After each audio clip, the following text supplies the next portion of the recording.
بسم اللہ الرحمن الرحیم۔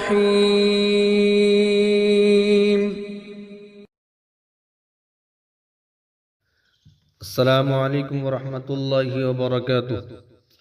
حضرت عروہ نے اپنے بچوں کو کیسے قابل رشک اور لائق تقلید نصیحت فرمائی کہ پیارے بچوں، علم حاصل کرو۔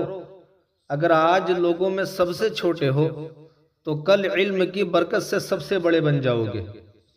بچوں کا ذہن بات کو قبول کرنے اور اس کو محفوظ کرنے میں بے حد مستعد ہوتا ہے۔ خالی ذہن ہونے کی بنا پر بچے جو کچھ پڑھتے ہیں انہیں وہ ذہن و دماغ میں ہمیشہ کے لیے محفوظ کر لیتے ہیں۔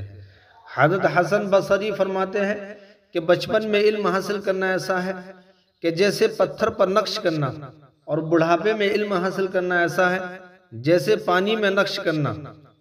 یعنی بچپن میں پڑھی ہوئی باتیں دیر تک یاد رہتی ہیں اور بڑھاپے میں پڑھی ہوئی باتیں بہت جلد ذہن سے نکل جاتی ہیں۔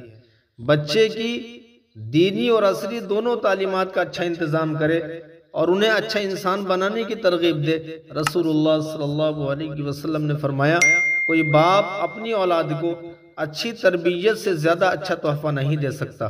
اللہ تعالی ہمیں خود بھی علم سیکھنے کی توفیق نصیب فرمائے اور اپنے بچوں کو بھی علم و ادب سکھانے کی توفیق نصیب فرمائے۔ آمین۔